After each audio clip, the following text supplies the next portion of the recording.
y comenzamos la clase de hoy día. ¿Ya? Vamos a partir compartiendo pantalla.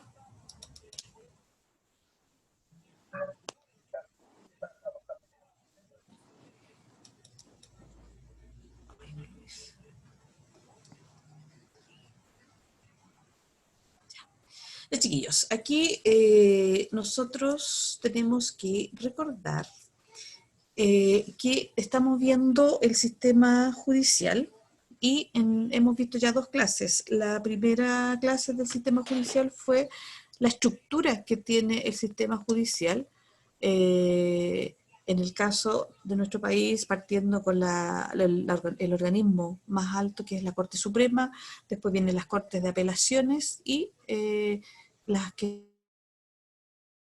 cercanos a la gente, porque son las que primero acuden las personas, son los tribunales de justicia de primera instancia, que ven casos como, por ejemplo, problemas civiles, problemas penales, problemas laborales, etcétera, ¿ya? En la segunda clase de este tema vimos también lo que era el sistema procesal penal, que de hecho lo vimos en la clase pasada, ¿ya? Y que más o menos la idea era establecer todas las etapas que dura este proceso penal, cuando alguien es considerado, por ejemplo, sospechoso o es imputado de algún delito. ¿Ya? El imputado puede ser que a la persona a la que se le acusa de alguna falta penal en este caso. ¿Ya? Y hoy día vamos a ver otro tema más relacionado con la justicia, pero con el acceso a la justicia. ¿Qué pasa con el acceso a la justicia en Chile? ¿Ya? Entonces, el objetivo es, dice, conocer y comprender cómo funciona la justicia en Chile, específicamente cómo funciona el acceso a la justicia en nuestro país. ¿Ya? Dice, el acceso a la justicia es un derecho que debe ser garantizado por cualquier sociedad democrática, ¿ya? Participativa e igualitaria. En Chile, por motivos económicos, culturales, políticos, las personas siguen teniendo obstáculos para acceder de forma plena al sistema de justicia, ¿ya? Es decir, lo ideal es que todos tengamos un acceso a la justicia y que no tengamos problemas de ningún tipo para acceder a el sistema de justicia, ¿ya? Aquí hay un caso que se llama el costo de lo gratuito, es decir, de una persona que por problemas económicos tuvo que acceder a un sistema que tiene la ley chilena, la justicia chilena, que ya lo vamos a explicar, y yo les voy a leer el caso. Se llama el costo de lo gratuito. Dice, Ana es una asesora del hogar y necesitaba divorciarse de su marido. Esto la obligó a buscar asesoría jurídica y la encontró en la Corporación de Asistencia Judicial Metropolitana, servicio público que proporciona orientación legal a las personas de escasos recursos. Cuando Ana solicitó la ayuda de la Corporación de Asistencia Judicial, en principio se la negaron. La ley dice que para acceder a este beneficio, el solicitante debe calificar en el cuarto decil o bajo ese nivel. Los deciles miden los ingresos económicos en una escala del 1 al 10, evaluados desde vulnerabilidad hasta extrema riqueza respectivamente. Ana no cumplía con el requerimiento, pues tenía una renta variable. Para lograrlo necesitó varios meses y apelar por medio de una asistencia social de la municipalidad. Finalmente se le asignó un abogado, un practicante que jamás vio en persona. Ana, como el 76% de los chilenos que pertenece a la clase media y media baja, según la última estimación del Instituto Nacional de Estadísticas, recurre a la defensa de un abogado que trabaje para el Estado, por medio de las corporaciones judiciales. Por otro lado, tenemos el caso de Isabel, quien pertenece al grupo socioeconómico ABC1. Ella también buscaba divorciarse hace 2 años, pero, a diferencia de Ana, fue defendida por un solo abogado, quien además es particular. Su caso lo llevó la abogada Sara Buergenthal, quien resolvió la causa en 4 meses, con un costo total de 3,5 millones de pesos. ¿Ya? Ana no había conseguido el divorcio a pesar de llevar 10 años lejos del marido que le impidió trabajar y la encerraba en la casa. Los testigos no eran confiables. Mi representante legal no tenía los papeles adecuados. Al salir del juicio, el abogado me dijo que, comillas, pucha, estas cosas pasan, cierre de comillas, y que yo ya no podía usar la ayuda de la Corporación de Asistencia Judicial otra vez para demandar a mi marido por divorcio unilateral. En el fondo estaba perdida y me dijo que me buscara un abogado privado. La corporación fue creada para prestar ayuda a quienes menos tienen, pero las falencias en sus mecanismos no han hecho más que evidenciar que la justicia siempre favorece a quien pague más por ella. Ya, este es un caso que está en un texto que se llama Desigualdad en el acceso al sistema judicial, el costo de lo gratuito, ¿ya? De la Universidad del Desarrollo.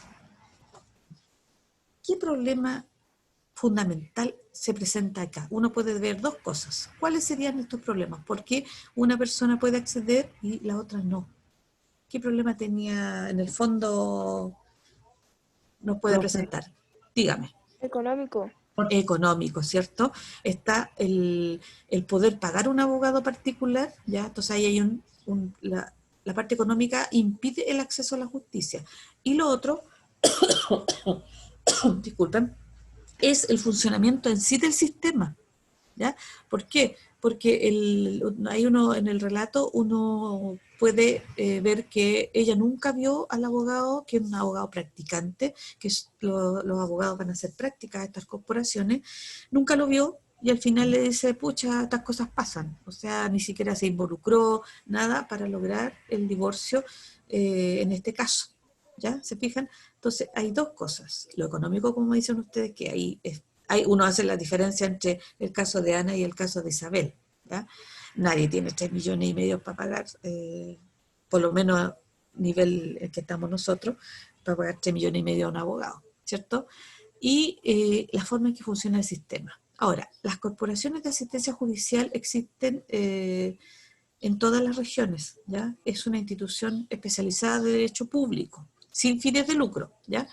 Son creadas por ley y que están presentes en todas las regiones del país. ¿Para qué? Para dar acceso, o más que nada orientación legal, a las personas de escasos recursos. Es decir, si uno no tiene un abogado en el caso como un divorcio, puede acudir ahí y ahí le van a pedir los requisitos como los ingresos, ahí los deciles, los quintiles son la forma en que se dividen los ingresos per cápita familiares, ¿ya? Es decir, se suman todos los ingresos de la familia y se dividen por todos los integrantes y ahí da un resultado, una cantidad. Y ahí se le asigna en qué grupo está. Entonces, si no está, no corresponde con los requisitos, no puede acceder a este beneficio. Dígame. Por ejemplo, ¿por qué no? Cuando vemos la tele de casos de violencia de la mujer, maltrato, por ejemplo, de una ama de casa, ¿Ah? de una nana que limpia ¿Mm? casas, ¿Mm? maltrato, y demás, ¿por qué en la tele lo hacen al tiro y no lo hacen como debieran haberlo hecho? Porque ahí hay otra cosa también, que todos estos casos son más mediáticos. La gente muchas veces utiliza la televisión para encontrar una solución. Si aparece en la tele, todas las instituciones muchas veces reaccionan y funcionan. Y no debiera ser así, ¿cierto? No debiera, porque las cosas, si una persona pone una demanda o quiere solucionar un problema, no debiera recurrir a la televisión para hacer esto, ¿ya? Y porque hay problemas también. Por ejemplo, tú mencionas, hay algunos casos en que la persona tiene una orden de alejamiento, o sea, no puede acercarse. Y sin embargo, eso ocurre igual, ¿ya? ¿Se fija? Entonces, ahí también hay varias cosas. Aquí, en este caso, está la parte económica, pero también está la forma en que funciona el sistema, ¿ya? Entonces, también, bueno, aquí tenemos un caso. Vamos a seguir con la otra. Entonces, la Corporación de Asistencia Judicial muchas veces no está cumpliendo con el rol que se le asignó. Entonces, aquí hay otra forma en que la justicia trata de acercarse a las personas a través de hechos que han ocurrido, lamentablemente han ocurrido. Se llama Principio de Inocencia y el Proyecto Inocentes. Dice, al año cientos de personas son apresadas injustamente por equivocación de los tribunales de justicia o son mantenidos en prisión preventiva por más tiempo de la investigación. Recuerden que la prisión preventiva se decreta cuando una persona es detenida y se le imputa un delito, y esa prisión preventiva es mientras dure la investigación. Si se decreta, por ejemplo, 90 días de investigación, esa persona tiene que estar en prisión preventiva por esos 90 días, ¿ya? Ahora, si a través de la investigación se encuentra que no corresponde su detención, ahí el juez tiene que determinar otra medida, ¿ya? Y prisión preventiva generalmente para las personas que son consideradas un peligro para la sociedad, ¿ya? Porque son violentos, porque tienen algún problema. Esa más que nada son delitos violentos los que normalmente se decreta la prisión preventiva. Normalmente es arresto domiciliario, orden de arraigo, por ejemplo, para que la persona no se vaya del país, por darle un ejemplo, ¿ya? ¿Qué pasa aquí? ¿Qué pasa con estos casos que son detenidos gente que es por equivocación, que en el fondo son inocentes? Dice, la Defensoría Penal Pública ha revisado los casos y creado un programa de reparación llamado Proyecto Inocentes. Este surgió inspirado en trabajos realizados por organizaciones como Innocence Project, Proyecto Inocencia de Estados Unidos. Y aquí les voy a leer un caso que a lo mejor les va a recordar otros que han sucedido, el caso de Mauricio Pardo, ¿ya? Aquí, generalmente cuando las personas dan su nombre es porque lo autorizan, ¿ya? Entonces se llama el caso de Mauricio Pardo Vallejos. Dice, escuchen bien acá. Una pizzería fue asaltada en 2 oportunidades por 4 sujetos. A los pocos minutos del asalto, la policía informó que los asaltantes habrían huido en un vehículo de color blanco.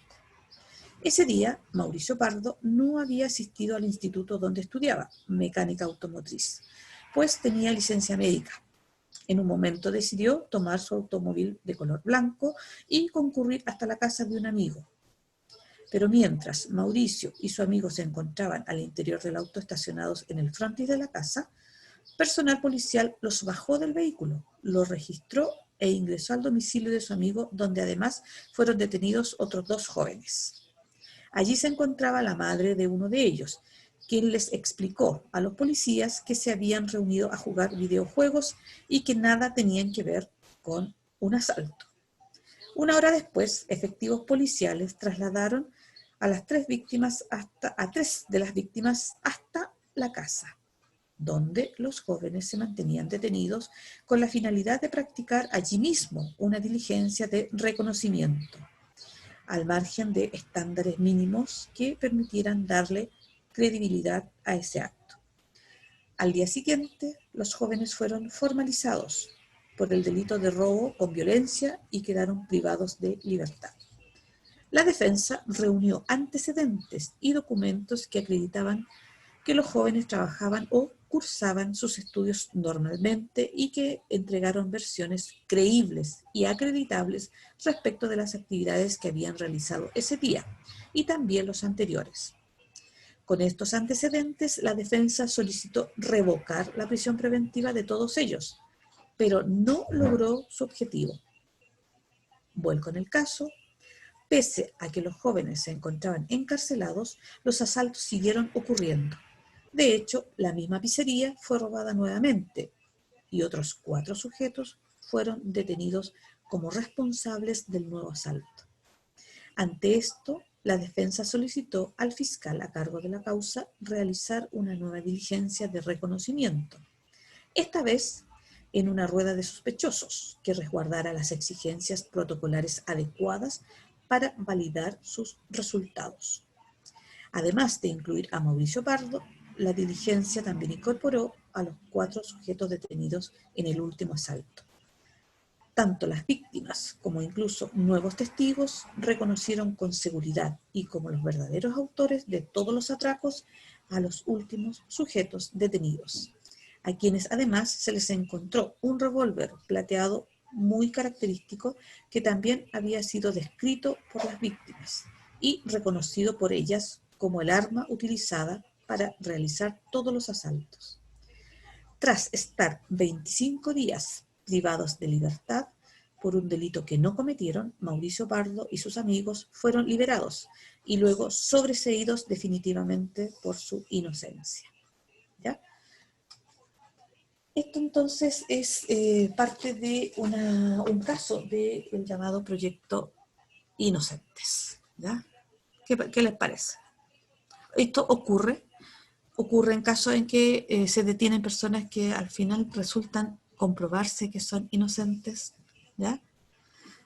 Aquí también hubo varios... ¿Por qué pasó esto? ¿Por qué fueron detenidos? ¿Ya? ¿Qué habrá pasado aquí? ¿Qué elementos tenían en común que lo hizo ser sospechoso a ojos de la policía? ¿En qué se ¿En qué? Diego. Por su condición social, profe. Ya, pero había otra cosa más, otro elemento que era, acuérdense, un auto blanco. Vieron a dos jóvenes en un auto blanco y los consideraron sospechosos. Y, como dices tú también, aquí resulta eso también, ¿ya? Muchas veces pasa eso, pero aquí en el fondo lo que nos tiene que preocupar aquí es que se detenga a gente que al final resulta inocente y tiene que haber una reparación, ¿ya? Han habido varios casos en que las mismas personas, los familiares, los amigos, consiguen probar la inocencia de alguien, por ejemplo, revisando cámaras domiciliarias, porque ahora hay cámaras en todos lados, cámaras de empresa, y van uniendo todo y hacen todo el trayecto de la persona para demostrar que no estaba involucrada en algún problema. ¿Se fijan? Pero aquí esto no debiera ocurrir. Y ahí de nuevo vemos algunas falencias o fallas del sistema. Se hizo un reconocimiento en un lugar que no correspondía, que es una casa. El primer reconocimiento que se hizo. Ahí no se hacen los reconocimientos. Las personas no pueden quedar detenidas así. Entonces hay varios hechos que aquí también no corresponden. Pero en el fondo el proyecto Inocentes es que uno es inocente hasta que se pruebe lo contrario. ¿Ya? Y entonces aquí... si no estaban seguros plenamente de esto y los asaltos siguieron también no seguir con la prisión preventiva. ¿Ya? Entonces ahí también la defensa se movió, digamos, de la manera correcta. Pero aquí la idea es que no ocurra esto, punto uno. Y que si pasa, tiene que haber una reparación. ¿Ya? Aquí fueron 25 días detenidos por ser y siendo inocentes. ¿Ya? Con el sistema anterior, antes de la reforma procesal penal, había casos en que las personas estaban detenidas años y al final probaban, y no estoy exagerando, y al final probaban que eran inocentes. Años detenidos de algo que no hiciste. Todo el daño que se produjo a la persona. ¿Ya? ¿Qué pasa ahí? ¿Qué podrán hacer las personas? Muchas de ellas han establecido querellas contra el Estado. ¿Ya? Porque en el fondo el Estado es el que tiene la obligación de resguardar los derechos que nosotros tenemos. Y el Estado en algunos casos ha tenido que indemnizar, sanciones pecuniarias para el Estado. El Estado ha tenido que pagar indemnizaciones a las personas que han sufrido estos casos. Entonces aquí la idea es buscar que esto no ocurra, punto uno, y que si eso pasa, la reparación. Buscar la reparación al daño provocado, daño físico, psicológico, si uno está estudiando, si uno trabaja y está detenido, todas esas cosas que son parte de la vida de uno. ¿Se fijan? Entonces esto también es una forma de que la gente tenga acceso a la justicia, saber, conocer esta información. ¿Sí? Y lo otro, ¿qué hace la justicia también para promover este acceso? ¿Ya? Entonces, aquí hay varias formas. Dice, al analizar el sistema judicial, una de sus principales dificultades es la lejanía con la ciudadanía, situación que plantea la necesidad de crear más y mejores vínculos entre sus distintos actores, de modo que exista una comunicación efectiva y clara que garantice los derechos de las personas. Es decir, la gente muchas veces siente que la justicia está lejos, que las leyes son difíciles de entender, ¿ya? Y que es necesario, y la justicia, el sistema judicial se ha dado cuenta de que tiene que mejorar estos vínculos con la ciudadanía, ¿ya? Mejorar esta comunicación, hacerla clara, hacerla efectiva, o sea, que se garanticen los derechos de las personas y que las leyes también estén accesibles, ¿ya? ¿Qué iniciativas se han hecho? Por ejemplo, se creó el Centro de Mediación de Conflictos Familiares, ¿ya? Que busca atender problemas concretos en asesoría legal, pero también se han generado campañas desde las redes sociales para producir un acercamiento entre las personas y las instituciones judiciales, ¿ya? Es decir, se han creado distintas instancias, están los centros de mediación de conflictos familiares en que las personas que están involucradas en conflictos de familia puedan, antes de llegar a los tribunales, puedan mediar, o sea, puedan reunirse, llegar a acuerdos. Y si eso no ocurre o es difícil o las personas no están, digamos, dispuestas a negociar, a llegar a acuerdos, se pasa a los tribunales. Pero antes está esto, ¿para qué? También para que se solucione luego el problema y no llegar a tribunales en que se demora más la situación. ¿Por qué? Porque los tribunales están más congestionados. Aparte de eso, entonces se han generado campañas de acercamiento a la comunidad, ¿ya? Por ejemplo, dice el sistema judicial llega a las redes sociales. En los últimos años y a partir de la preocupación por el acceso a la justicia, diversos organismos del sistema judicial y del Ministerio de Justicia y Derechos Humanos han promovido iniciativas de acercamiento a la comunidad, como el uso de redes sociales y la creación de videos para llegar a los ciudadanos y resolver sus dudas de manera más rápida y simple, ¿ya? Por lo tanto, están también todo lo que son las redes sociales. Ya están los sistemas de justicia ahí y tienen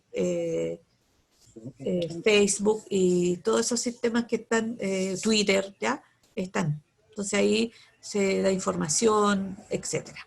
Pero también hay otras formas de acercar la justicia o la parte legal a la ciudadanía. Aquí vamos a ver 4 ejemplos. Por ejemplo, dice la regularización de ampliación de viviendas. Es la llamada ley del mono. ¿Ya? De ahí la vamos a explicar. También está una iniciativa que se llama Ley Fácil. Está el llamado Bus de la Justicia. Y también hay una serie de relatos que se llama La Justicia en 100 palabras, ya homologando a los otros sistemas que son Santiago en 100 palabras, y ahora hay de hartos temas que son en 100 palabras, pero el primero fue Santiago en 100 palabras, que son relatos, ¿ya? Que se hacen respecto, en este caso, respecto de la justicia. Vamos a ver la ley del mono. Ya, la ley del mono se le llama así porque hay que presentar en la municipalidad un dibujo del plano de, por ejemplo, una ampliación, ¿ya? Esta ley, ¿cuál es el objetivo? Que las personas que realicen ampliaciones en sus viviendas o en sus locales de comercio, por ejemplo, regularicen ante la ley esta ampliación, ¿ya? ¿Por qué? Porque la municipalidad tiene los planos, pero si uno le hace una ampliación a un lugar, esa parte del plano no está. Entonces sería ilegal, ¿ya?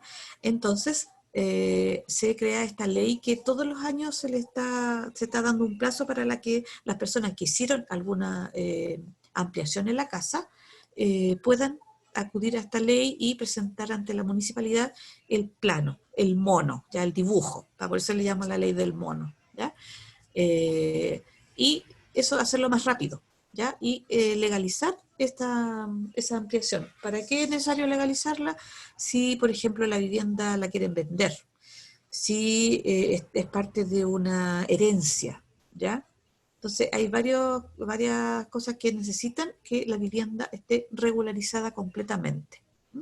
Entonces, no es llegar, porque en general las viviendas se amplían y la gente ya teniendo los recursos lo hace, pero no es solamente hacer eso, hay que regularizarla o legalizarla. Y esa es una de las leyes y se hizo fundamentalmente para acercar y que las personas pudieran hacerla de manera rápida y fácil, ¿ya? Entonces aquí hay que acudir a una persona que hace el plano y se presenta ante la municipalidad, ¿ya? Esa es la ley del mono, ese es un ejemplo. Lo otro que se creó es la ley fácil. La ley fácil es parte de la biblioteca del Congreso y que responde preguntas que tienen que ver con la parte legal, ¿ya? Y si uno tiene una duda, por ejemplo, de algo, va a esto de ley fácil y va al link y ahí uno plantea la pregunta y se le explica la ley, se le señala la ley, ¿ya? Esto de manera digital entonces. Un ejemplo de la ley fácil es, por ejemplo, si alguien busca licencia de conducir, ya necesita saber cuáles son los tipos de licencia de conducir y qué es lo que tiene que hacer la persona para obtener esta licencia, ya que no son todas iguales. Otra información, si alguien quiere saber de la salida de menores de edad al extranjero, ¿ya? Ahí le explica que el menor de edad no puede salir al extranjero sin la autorización de ambos padres, ¿ya? Y todo el procedimiento que tiene que hacer, los papeles que tiene que necesita para que el menor de edad pueda salir del país con uno de los papás, con los dos, etcétera, ¿ya? Tiene que haber autorización. Si sale con uno, tiene que tener la autorización del otro, ¿ya? Y todo el procedimiento que se hace, ¿ya? Todo lo que se necesita. También las patentes municipales. Aquí hay 4 ejemplos de dudas que uno puede tener, ya que recurre a la ley fácil, pero hay varios ahí, hay hartos. Entonces, la idea es explicar en fácil una ley y que la persona tenga claro lo que tiene que hacer cuando necesita o tiene alguna duda respecto de la parte legal de algún tema. ¿Mm? Y, por ejemplo, ahora que viene, aparece, por ejemplo, también la ley fácil, todo lo que es el proceso de constitucional. ¿Qué significa que es una constitución? El proceso que tiene que ver ahora en octubre, que es el plebiscito, ya ahí también lo explican de manera fácil y es importante porque para saber qué es lo que se va a votar, cuándo, quiénes tienen derecho a votar, y algunos de ustedes seguramente ya tienen derecho a votar, ya porque ya cumplieron los 18, ya, y pueden, por ejemplo, participar en el plebiscito que viene ya en 2 meses más, por el 25 de octubre. Entonces, si alguien quiere saber qué es lo que está pasando en ese plebiscito, puede acceder a esa información, ¿ya? Que tiene que ver, que es más un proceso, acuérdense, un proceso político. Ya. Otra iniciativa es el llamado Bus de la Justicia, ¿ya? Que es un bus que por su movilidad puede llegar a distintos lugares y atender algunas dudas que tienen las personas, ¿ya? Y recorre distintos lugares, se estaciona en un lugar de fácil acceso, las personas pueden ir a hacer consultas, ¿ya? Consultas legales, ¿ya? Entonces ahí la idea es eso, que como se puede mover, es más fácil que ellos se muevan con todos sus elementos a que muchas personas pueden acudir, ¿ya? Siempre así es así. Entonces, el bus de la justicia. Aquí hay una imagen donde están trabajando con este bus de la justicia y aquí una imagen que no está muy clara, pero igual les voy a leer. Dice, ¿qué tipo de temas trata el bus de la justicia o la justicia móvil, que le llaman también? Pensión de alimentos, un tema que tratan. Divorcios, herencias, posesiones efectivas, tenencia personal de niños, de menores, eliminación de antecedentes, violencia intrafamiliar, despidos injustificados, otros, ¿ya? Son como los temas que más la gente va a consultar, ¿ya? Pensiones de alimentos, divorcio, herencia, etcétera. ¿Qué pasa con los papeles de antecedentes cuando no tiene problemas así? O una persona fue despedida y considera que fue despedida de manera injustificada, ¿ya? Y tiene acceso, o justo ahí hay una justicia móvil y puede ir a hacer las consultas, ¿ya? Porque la idea aquí es que las personas tengan un acceso más rápido, más fácil. Ya. Y nos queda un último, que es la justicia en 100 palabras, ¿ya? Es también una forma de que las personas tengan una forma de acceder a la justicia, ¿ya? Dice aquí, yo les voy a leer algo, dice: vecinos, para que tengan en consideración, me acaba de avisar un amigo que trabaja en Carabineros de la comuna y dice que desde anoche buscan por el barrio a un hombre joven, de mediana estatura, que hizo un portonazo y entró a robar a una casa de la villa de al lado. Andaba con polerón, con capucha, oscuro y con marca deportiva, jeans y zapatillas. Hagamos algo, decía el WhatsApp. Lo leí y compartí. Hacía frío. Me bajé de la micro, guardé el celular y me puse las manos en los bolsillos, sin recordar que ese día iba de polerón con capucha y me agarraron a mí. Ese es uno de los cuentos que aparece ahí. Dice que es la justicia en 100 palabras. Dice, es una iniciativa de la Defensoría Penal Pública que ha buscado relacionarse más de cerca con la ciudadanía y está inspirada en el popular concurso de cuentos Santiago en 100 palabras. ¿Ya? Se trata de un espacio en el que cada semana los ciudadanos comparten sus historias sobre la justicia chilena. ¿Ya? Entonces también aquí la idea entonces es que exista este acceso a la justicia, ¿ya? Que sea desde el punto de vista de que funcione el sistema y también desde el punto de vista de que la persona en realidad tenga acceso, tenga conocimiento. Las leyes no son algo muy, muy fácil de entender, tampoco de conocer. El lenguaje legal es más difícil. ¿Por qué? Porque utilizan términos distintos, ¿ya? Para el lenguaje habitual que nosotros usamos. Entonces, de repente uno lee algo y tiene que leerlo otra vez porque el vocabulario utilizado no es el vocabulario habitual de nosotros, ¿ya? Es un vocabulario especializado. Entonces, aquí la idea es que las personas tengan acceso en lenguaje simple, sepan que existen estas iniciativas, sepan que existen este proyecto Inocentes, ¿ya? Y la idea es que se tenga acceso y se mejoren también algunas situaciones en las instituciones. Dudas, preguntas, aportes a lo mejor, alguna opinión, ¿ya? Que recuerden a lo mejor algún caso que conocen de personas que ha sucedido, por ejemplo, en el caso Inocente. ¿Hay dudas, consultas, chiquillos? ¿Aportes? Profe, Dígame. yo tengo una duda sobre la libertad condicional ¿Ya? que se le da a las personas cuando salen de la cárcel. Sí. ¿Qué de condicional tiene esa libertad? Se supone que se le establecen, requisitos para salir en libertad, ¿ya?